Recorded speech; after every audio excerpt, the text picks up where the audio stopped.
haven't lost my mind by reading Mein Kampf, but I discovered, reading it in German, that Hitler is a very gifted stylist. He is a marvelous writer. He is not, people say it's turgid, he's an awful, he's illiterate. He writes very well. And you know exactly where he's going with his story. And he does make some very compelling arguments. Some of his writing does remind me of the prose of Spengler and other people sort of writing in this period. There's a sort of portentous quality, but also very lyrical quality in the way Hitler writes. I can hardly imagine myself losing my mind by reading him, but I think he's a more formidable thinker and a much more compelling stylist than many of his critics, are willing to concede. So do I share any responsibility if someone becomes a Nazi because I encourage them to read Mein Kampf? If this is a well-adjusted... No, I would have to assume they were predisposed in this direction when they picked up the book, and this was something you were not aware of when you recommended it. And what about E. Michael Jones? Do I bear any responsibility because I'm the one who triggered him to the Jewish question? No. But believe me, he is a self-guided, unguided missile. I mean, whatever he is, that's what he is. And he's simply looking for evidence or anything that even minimal evidence, semblance of evidence to justify his view of the eternal Jewish enemy or of the Catholic Church or whatever the Jews are supposed to be as enemies in a particular book of his. No matter, he just goes around looking for this. Like there may be one German Jewish city planner in Chicago who said, let's tear down these Catholic neighborhoods and put something else there. Well, this would, I'm just hypothesizing here or speculating. I don't really know, but he's always on the lookout for things that confirm his weird view of the world. How was Hitler, a guy who had no accomplishments in 1919, able to take control of Germany? How did he do it?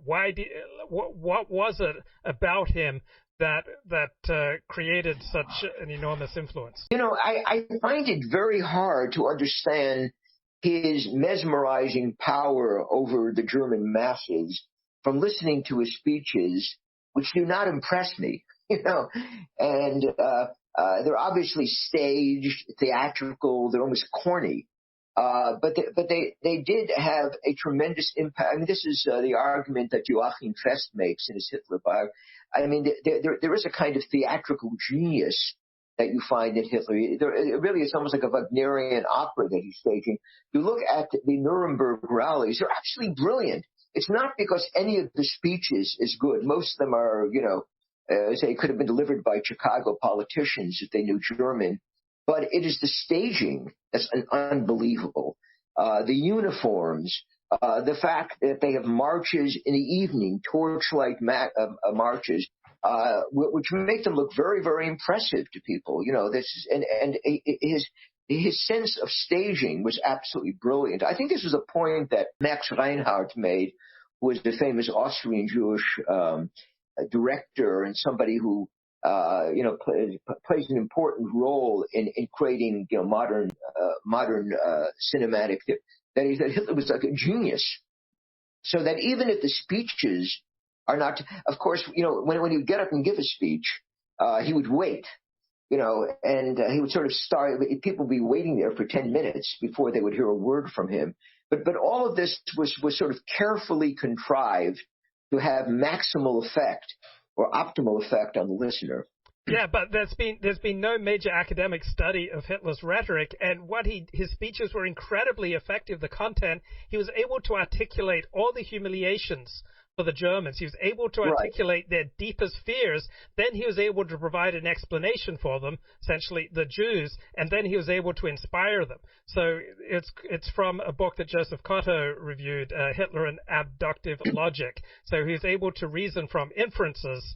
So he was able to articulate their deepest wounds, their deepest fears, their deepest worries, their deepest humiliations. He was able to sum them up, go to the very depths of the German soul and speak to it, and then provide an explanation for these seemingly disparate, unconnected humiliations, he found a connection to all of them, the Jews, and then he was able to provide an inspiration. So I feel like his rhetoric was far more powerful than what you said. Yeah, well, there also was the other enemy, the communists, right? The internationalists and the communists who were linked to the Jews, and so were the capitalists.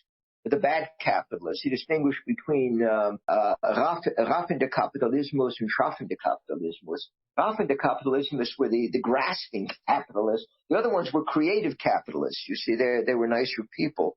But I think what you had were interlocking conspiracies. But still, you know, it's hard for me to feel the excitement of his oratory that people felt. And on the other hand, you know, I hear my colleagues in academia telling me that Obama was a brilliant orator. Now, he may have been a brilliant. It was totally lost on me. I never found any brilliance. But I think, again, people who are ideologically disposed or psychologically disposed to accepting certain sorts of arguments or a certain type of political position might find that rhetoric more effective than I would. You know, being an outsider or somebody who does not share that predisposition. Paul, can a Jew ever be a German, or can he be at most a German Jew? Who? Can a Jew in, say, 1920s Germany or 1890s Germany, can he ever be a German, or at best? There's no doubt that German Jews thought of themselves as German. Most did. But were they fooling themselves? No, I don't think that. I mean, I remember having this debate in graduate school at Yale many years ago. And someone was saying, you know, was laughing at these Jews think, you know, they were Germans, ha, ha, ha. And I said they had every reason to think they were Germans. You know, they were in professions, they spoke German. Their families had been living in Germany for 1,000 years, albeit one might say in ghettos for a long time. But even the language they spoke was, you know, a medieval form of German. So, you know, the greatest Jewish writers were writers in German. So they did feel a kinship to German culture. For instance, the Jews in Prague always identified themselves as they supported all German institutions. And many of them were German nationalists. Yeah, they also supported the Habsburg Empire. The German Jews thought they were German, but did the non-Jewish Germans think they were part of the same family? Right.